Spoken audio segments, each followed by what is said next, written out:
really a thing in 1992. So yeah, I agree. I do think that she earned it, especially wearing that corset. Holy shit. She's really funny. She pulls off a gag about kitty litter. She manages to be like conflicted, badass, emotional. Like she puts a real bird in her mouth. Oh my God, that's right. Yeah, that was not faked at all. Everybody says like she straight up did that, and that probably was against the insurance policy they had her on the set. But yikes. Yeah, I mean the bird lived, so that's good. And she's like, I didn't even think about it or any diseases I could get. But I know I just love her performance in this. And so when she takes a hello there sign, breaks it down to hell here. Hell here, yeah. Makes her awesome suit. And what I kind of love is she gets her introduction, she beats up a criminal, but I love when she's introduced to Batman and Penguin. Right. Because just meow. Yeah, just meow. She does all the flips, and Batman and Penguin, they don't care. They're really they're in the middle of something. They're like, okay, who's this bitch rolling up on us with her like gym moves, right? And then she just like is panting after her show off because she's showing off. She could have easily walked over there. And she goes meow, and it's just like, boom, the coolest, most epic entrance. Like, hey guys, I'm a problem for you now. And of course, Penguin chases her, but still. But Penguin goes, I saw her first, and then he takes off. Gotta fly. Which, can we talk about the mechanics of that umbrella? That's just like, for a movie loaded with, complete impracticalities, a wire, motorless umbrella propelling a very porty, Danny DeVito is pretty wild. You know what though? But in the way this movie, the world of this movie, you buy it. Yeah, you do. And one thing that we sort of mentioned that she took the time to learn how to use that whip too. Yeah. And then she bust up a dude's face on her first, like when she was practicing, she cut somebody pretty good. She might have, but I think that she got so good to the point that scene where she takes out the mannequin heads was like actually one of the earlier takes they did, which is impressive. Dude, she's I love. Oh, so this is gonna be random, but this movie sort of reminds me of and not in a bad the Happening. Oh my gosh, how could it possibly? All right, so in our podcast, which you should really listen to, I said that the Happening doesn't take place on our Earth.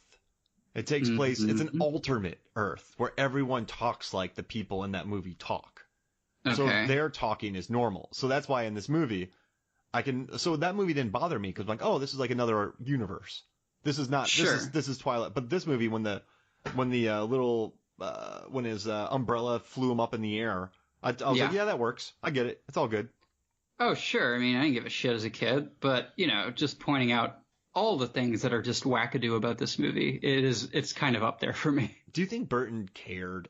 Oh, obviously not. He was given like carte blanche for like whatever he wanted to do with this movie. And people argue that it's more of a Burton movie than a Batman movie, which is like fine, whatever. It's a convenient headline, but yeah, I think it's still true to the spirit of Batman. It may not have a very, profound character arc for him besides the Selina thing. He's a tragic character. This movie, I mean, look, we can talk about how Christmassy or not Christmassy this movie is, but if we're going to talk about Die Hard being a Christmas movie, this is probably my favorite anti-Christmas movie. It's just so goddamn bleak. I mean, it's so against convention. The movie ends, nobody wins. Selina, who knows where she's gone? We know she lives, but she doesn't. Her life is forever changed. Bruce is going home to his mansion alone. And obviously the Penguin, he couldn't save him. He tried, and he just couldn't do it. So you don't talk about like just depressing, bleak movies that go against a superhero's convention. It's up there. Yeah, try to humanize the villain, kind of like, and Black Panther did that to a certain extent with Michael B. Jordan.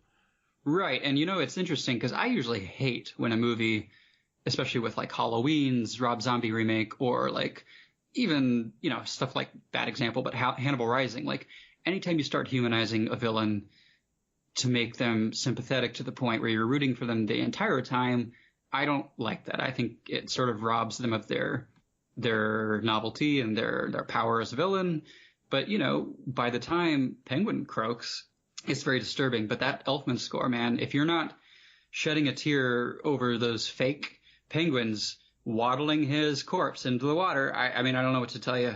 That's a very emotional scene for me, and it's silly. It's like ridiculous. I'm the opposite. When he got knocked off, I'm like, I don't have to listen to any more fish smacking.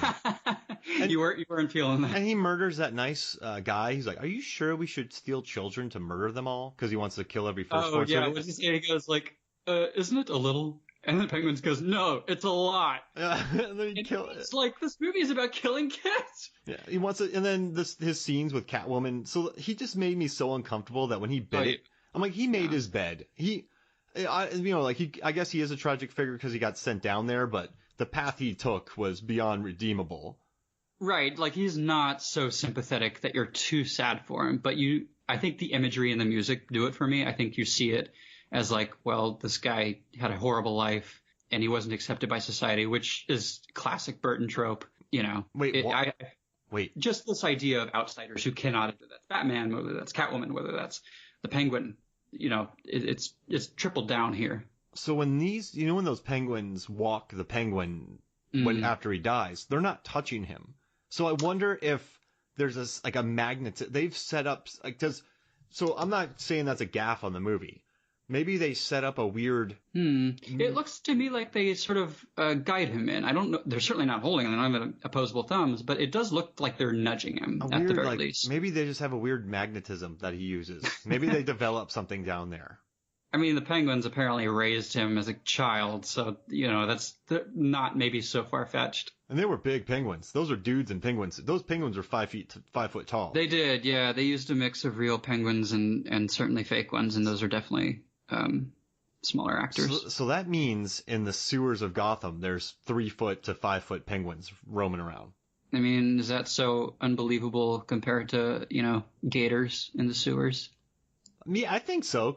Because I mean, I would be more terrified if I saw a gator in the sewer, but if I saw a penguin in the sewer, I'd be very confused. A penguin with a rocket? Yeah, that's 5 foot tall. I mean, that's an adorable army.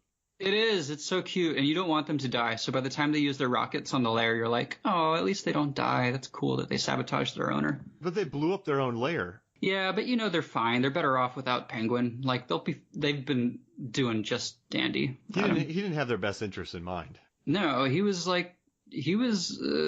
running with the wrong gang, quite literally. He was with the Red Triangle gang. And they left him. They were like, see you later, bye. Dude, when that bat ski boat, oh my gosh, how awesome is that bat ski boat? That thing was sweet. I know there's boats in like the later movies or whatever, there's planes and stuff, those are cool, but like Batman had a very specifically engineered kind of a sewer sub, really. To sort of weave through the underground. I thought that was badass. And he takes a perfect jump and wipes out the Penguin's duck 4x4. Yeah, he dodges the missiles. Oh, I love that movie. All right, so how about this? Let's take a break. I really want to know about this lettuce thing, so I'm going to research some lettuce things. And when we come back, we're going to talk even more about Batman Returns, and we're going to unleash our 5 favorite superhero movies of all time. We'll be right back. Welcome back to Movies, Films, and Flicks. And I was right, Adam. In Citizen Kane, in The Graduate, in The Heat of the Night, in Scarface, in Return of the Jedi, in Schindler's List, in 12 Years a Slave, in Shame, Lettuce is Thrown. Wait, in Shame, the Michael Fassbender? Yep. When did it happen in that? Some lady's not pleased with him, so she just throws a bunch of lettuce at him and says shame. I mean, I guess that's the scene I don't remember from that movie for all the other scenes that exist in that movie, but that is amusing to me. Yeah, I mean that was so Steve McQueen, the writer director of that movie, he wrote the movie because of the lettuce scene. That's where everything stemmed from. Jesus Christ, Mark. You know that? You've done it. You've gone and done it. I'm basically just a never-ending fountain of knowledge. I hope your students are so just lucky to know these little nuggets of knowledge. I do want to say I went through the entire 90s with them through independent film, and I showed them El Mariachi trailers, and I kind of taught them about Slackers and Dazed and Confused and Clerks, and I walked them through Friday. I walked them through all the independent film, and it was pretty awesome. And they were clapping when they watched The Graduate. They loved the ending of it. So, you know, despite my lies about lettuce being thrown in shame, I think I'm doing them pretty well. I would love to be in your classroom. It's good. It's a good class. I had someone come in and sit in. They're like, man, you know your stuff. So praise all around. Give me a raise. All right. So we're talking about. There's one thing you said you really wanted to touch on during the break, and that is that this movie is a Christmas movie. Did you want to explain further? I guess that much is obvious. I think anybody who's seen this movie knows just how, again, it's not subtle in the least. But one thing that I think meshes so well is the new score that Danny Elfman does for it. And it's hard for me to pick between this movie and the first one because they're so similar and they're so different. I wouldn't even say they're siblings. They're almost like cousins in a way. But it is definitely, for me, Elfman's most ambitious score, I think. And I might be forgetting one, and maybe you can help me with this, but he composed over an hour of original music for this. And he wasn't really rehashing any of the old motifs. Like even the Batman theme has a bit of a new iteration. And as a kid, just riding his bike around the neighborhood in his little Batman cape and cowl, those are the themes that sort of I would hum in my head, right? And everybody has those. If it's Superman's theme or what have you, I think it's crazy how pivotal that was to me as a kid. So much so that when I saw him at Lincoln Center perform the music of his works for the Tim Burton movies, I was there front row center at Lincoln Center, and I couldn't keep my shit together. I was just so emotional about it. So, having listened to this music for so often, for as many years as I have, I often turn to this and think of Christmas. And it's sad because it's a pretty lonely Christmas movie. I mean, it's a very bleak and dismal one for all the reasons we've sort of discussed. But I think when people talk about Die Hard being sort of the unconventional black sheep of the genre that doesn't or may not belong, this is the movie I think of. I don't know about you. Are there any movies that you sort of say, it may not be a Christmas movie, but I watch it anyways? This is the movie that I revisit, on Christmas Eve. National Treasure. Wait, why National Treasure? Does it take place during Halloween? Or, Christmas? I watch it during Thanksgiving. I like to watch it during Christmas. It's just a nice... That's just your thing. I just enjoy it. And I watch The Goonies during Thanksgiving. The Goonies during Thanksgiving? That's so interesting. I don't have a Christmas movie. You don't have one that's like outside of the genre? Outside of the immediate classics, right? Like The Christmas Story and The Wonderful Life and Christmas Vacation and blah, blah, blah. I don't watch any of those during Christmas. So you don't partake. I have so many movies to watch during these. I've been watching the Hallmark Christmas. If you go to MFF Facebook and click like, you'll see. Sorry, go on. You'll see that I've been ranking all the Christmas movies that I've been watching. The Christmas Chronicles is number one. That's right, the Kurt Russell one. I was going to ask you. I know you're a big stan for Kurt, and I was tempted to watch it for that reason. Is it worth it? Oh, absolutely. Just go in there. So these movies, I think some people go into these Hallmark, Lifetime, Netflix movies with cynicism ready. Like they have their preconceptions and their expectations all ready to go, ready to hate on it. And it's like, that's cynical and that's expected. Who wants to do that? Who cares? They have their quippy remarks ready. And so for me, since I've watched a lot of these movies, they're all the same. So I really like the good ones. I know that, and they don't even have to be that good. They're not horribly stock, or they don't make me yell at the screen 8 times.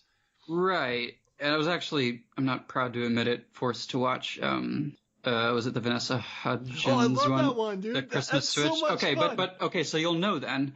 I got the impression that this was like, wow, holy shit, been there, done that in every conceivable way.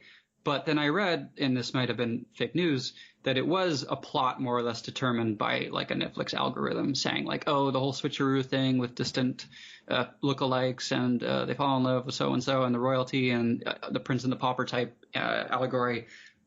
It just seemed like that's what it was going for, and that's fine and dandy. So I didn't hold it against it, but I was just like, not really my cup of tea. I mean, there's always these themes of where it's always, for some, it's never a man. It's always a woman who goes back home because she has to help her family, and then she moves back, or she has a bad job, and then she leaves this, like this sad sack that she left years prior, and he's just all still mad about it, and you're supposed to like him. It's a very, right. Well, either that or like it's some city woman who goes back home to find like some unassuming, unexpected love romance with some down home country boy. And they make billions of dollars just making one greenhouse worth of poinsettias. So I mean, but Actually, that one wasn't that bad. Poinsettias for Christmas. No, but I want to say I did since I've watched so many of them, and for me, I watch so many movies so I could write about them. And what I like about these Christmas movies that